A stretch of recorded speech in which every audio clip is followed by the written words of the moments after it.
To lead in a world that never stops evolving, you need insights from those who are driving change.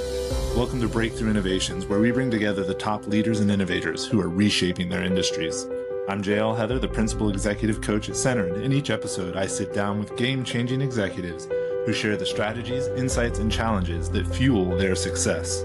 In the next 20 minutes, you'll gain practical takeaways to drive your own breakthroughs. So if you're ready to stay ahead, join us here on Breakthrough Innovations. Hello, everyone. Welcome to this episode of Breakthrough Innovation. With us today is Malar Narayan, the CTO of companies such as Latimer AI, Cache AI, and ZotSource. Malur is an expert in AI and its integration into complex systems, and as an executive on the leadership team of multiple companies, Malur has extensive experience in product development, engineering, business development, sales, and strategic partnerships. Malur, thank you for being here. We're thrilled to have you on the show. Well, thanks for having me. Really appreciate No it. problem. Looking forward to So the to start conversation. off, I was wondering if you could share a little bit about your journey and what led you to your current role, or roles, I guess I should say. Well, it's an interesting journey. I started my I was born in India and did a lot of my advanced education in Canada. And I believe it or not, I started machine learning and AI in 1990. Oh, wow.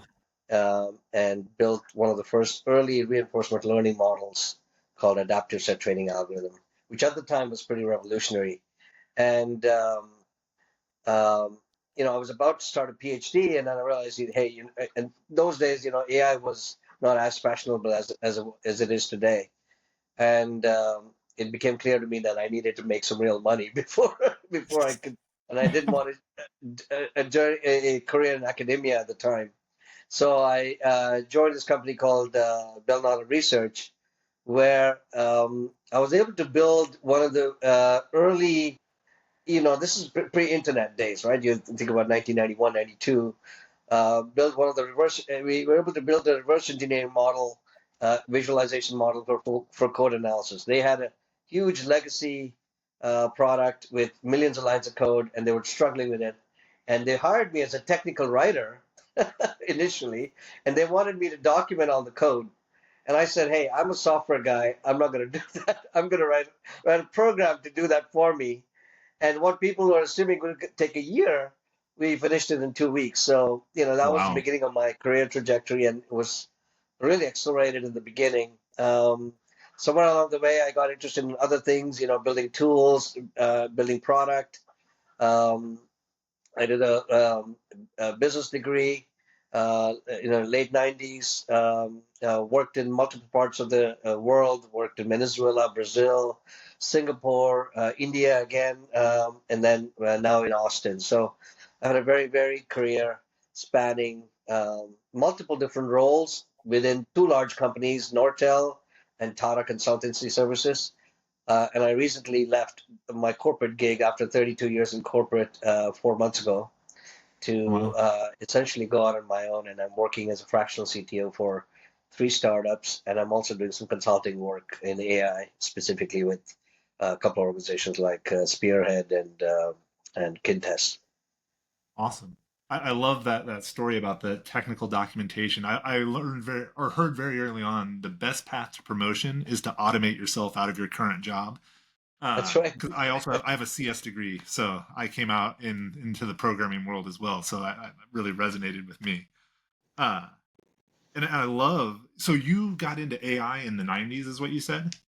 Yeah, and I for the first for the most of the '90s decade, I was working on AI related things, at least for the first 5 years of 1990 to '95, and then I got back into it more recently, back into development, and interestingly enough, I started investing in startups in 2012, 2013, and I became advisor to a few startups, and that got me really excited about the entrepreneurial journey, and slowly Yeah. in 2019, I joined forces with my friend Rika Nakazawa, and we started this company called Board Seat Meet, which eventually became Strides AI. And at the time, my focus at least was, how do I use AI for impact, right? So, Yeah. and this was Strides was essentially a platform that enabled um, emerging leaders to connect with senior leaders and board members. And it was Yeah. primarily meant for women, people of color who don't have access to those, old boys network, if you will, Mentors. right? Yeah. And how do you break into, because you're not in the golfing club, or you're not in the sailing clubs or the cigar rooms Yeah. that where those conversations happen. So how do you bridge that gap? And that's what Strides was all about. And that really kind of also coincided with me. I've also been involved in mental health for a while because my brother suffered from schizophrenia. So in 2019, when he passed away, my sister and I, we set up a foundation um, for chronic mental illness. And aside from helping them with, non like medicines and dental treatment and those sorts of things, one of the things I've been actively involved in is consulting and helping AI companies and investing in AI mental health companies. Yeah. That we in my family we've had some with my daughter, and we've had some mental health history, and I know finding good care can be a really big challenge. That's really interesting. And I know I saw on your LinkedIn page you have this concept of using AI for good, and it kind of sounds like that fits right in with all of this. Based on that, I'm curious, not only what does that mean for you, but as you look at AI for good in the future, how do companies fit that into their product development, their ways of working, their outreach, their goodwill efforts? What does that mean for them? Yeah, so if you look at the companies that I'm involved in, like Latimer, right? Latimer is a large language model that is built on inclusive, that is meant to be inclusive, which means it's trained on diverse histories. Licensed data from textbooks, Black history, Brown history, newspapers from the last 100 years, a Mhm. lot of dissertations, and it's the entire focus is on how do we provide a more objective view, a more world view of ChatGPT, if you will. And it's been Mhm. tremendously successful. We've had huge success with in the education sector, particularly with HBCUs, with Southern New Hampshire University. We're talking to Arizona State University and a few others. So it's if you my focus really has been on how can I help drive build AI systems that are ethical, that are responsible, and that have the necessary safety structures in place. Um, from a from a variety of different perspectives, whether it be criminal justice, whether it be bias, whether it be social justice, and just equity in general, right? So when companies look, and most people think, oh, it's not that important. In fact, there was a workshop that I'm doing next Saturday in San Francisco. On We're doing a boot camp, and I noticed that the workshop, the agenda, the last piece of the agenda was governance and ethics. And I said, hey, you know what? You can't have that as the last piece because everyone's going to run away at the end. You got to have that as the number one piece because that's the most important thing you've got to look at. And I'm also part of the organization called Oslo for AI, which talks about responsible AI in general. So the idea is that before people start building complex AI systems, they do need to look at a number of factors. How is it going to impact the broader population? How is it going to impact the customers who are from a variety of different social strata? And how is it going to impact, the economic, in the difference in the economic structures within society? So all of those things have to be considered because those are going to impact a brand value of, how you put your systems out. If your product is going to be out there talking to customers, AI is going to be talking to customers. You want to make sure that it is representative of your entire client base, not just one portion of It's the risk society. mitigating, right? Like it's Right. that's how you make sure you don't get an AI customer support interaction that goes racist or something like that. I like that. I mean, it's important, obviously, in and of itself, but just even that idea of this is how companies can protect themselves from some of those situations. I mean, that's got to be on people's minds. Yeah, so for example, we co-authored a paper on bias detection, a new methodology that um, accurately detects bias in LLMs, right? Mm, And rates them based on a number of factors like context sensitivity, diversity of data, or sentiment analysis, a combination of those things. Because most of the bias tools that existed up until now are really very marketing oriented, right? If you're a right. product, it was based on for marketing for product sentiment, consumer sentiment, which are not representative. So that's something we presented at MIT in April this year. So that's something we're continuing to work on because it's a critical element of having responsible AI systems. It's interesting. Like one of the biggest things that is a predictor of a customer of the success of a customer interaction is the empathy being displayed on the company's side. So whether that's in customer support or whatever. And what I hear you talking about is basically this is how we can help bake some more of that empathy into the AI systems. Yeah, because you always um, AI systems that are being built today. If you think about how LLMs first started when ChatGPT came out, the humanity was essentially a test bed, right? So Right. they're continuing to release new models and have people try it out, and then if it has adverse effects, it's like, oh, I'm sorry, okay, we'll pull that back. Let's try something else, right? So it has never happened. If you, since you're a software guy, I'll tell you, it's never happened in the history of software before. It has occasionally, but it has when it has happened, it has had dire consequences, like the whole UK post office Yeah. thing that happened in the 90s. Um, Right. so, if you think about how his software was developed historically or designed, you design something, you tested it out on a small market, and then you experimented with it, you iterated, and then 2 years later, you delivered that product to the larger audience. If you think about how LLMs are being released today, they're like, what who can it's yeah, it's an arms race, right? Yeah. And this is a way to kind of participate in that arms race with some degree of safety, which I think is fascinating. Yeah, I think so. One of the first things I do when I'm talking to customers, clients, is give them a framework for how to structure their AI strategy. Not just and when they're building AI products, what are the elements they need to think about? What are the core elements they need to think about in order to make sure that they're building something that is responsible and also scalable and usable by everyone, right? Right. Is equitably used by all their clients, all types of their clients. No, that's fantastic. I'm curious, given everything we've been talking about, what's in the future for you? Where are you taking this?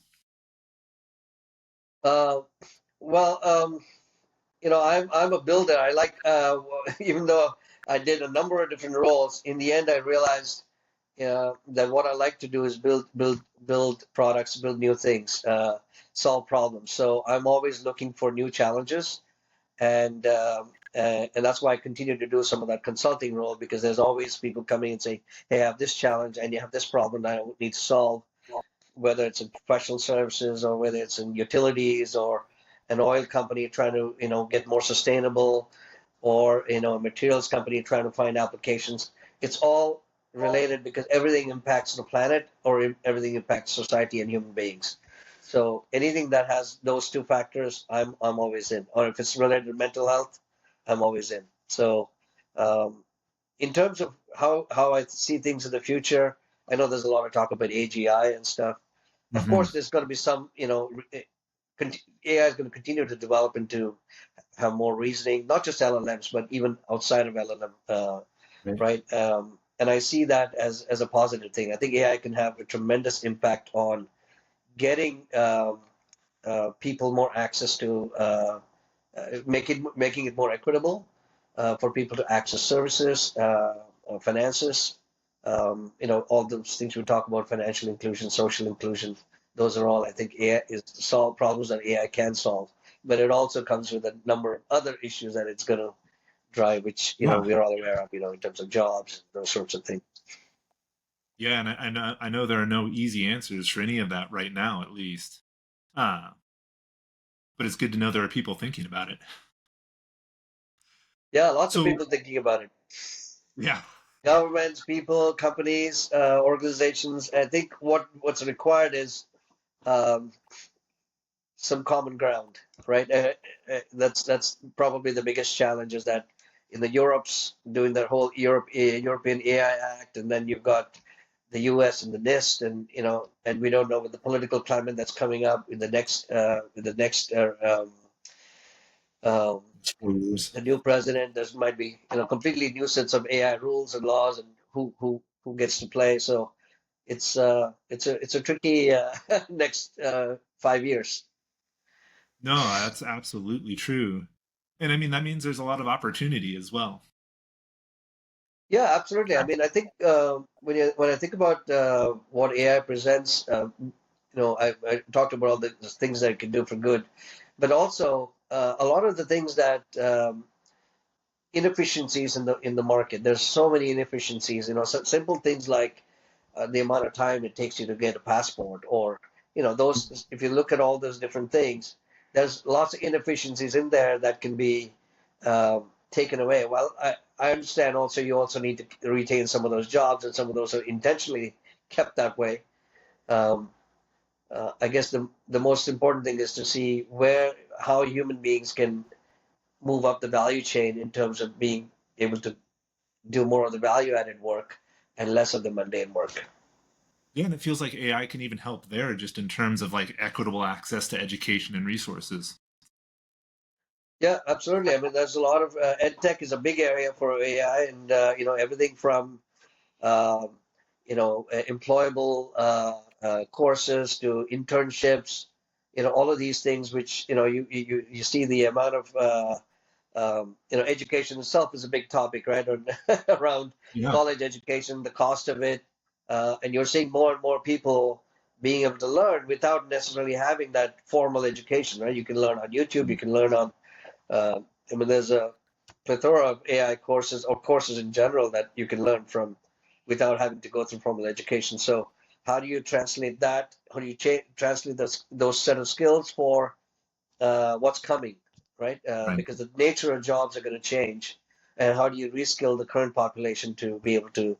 Um, I also read that the number of people that are going to be over 60 is going to increase by I think something like 30 million just in the US over the next Right. 10 years. So just imagine you're going to have more larger workforce because more people are going to want to be employed, and there'll probably be fewer jobs because of automation. So No, definitely there's some challenges to overcome. And I could nerd out about AI for hours.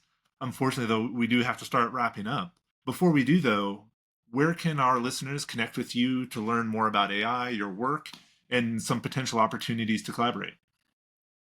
well, LinkedIn is the best way to reach out. I'm very active on LinkedIn. I post at least a couple of times a week. Malar Narayan. If you just type my name, there's only one of me. That's the advantage of having a unique name.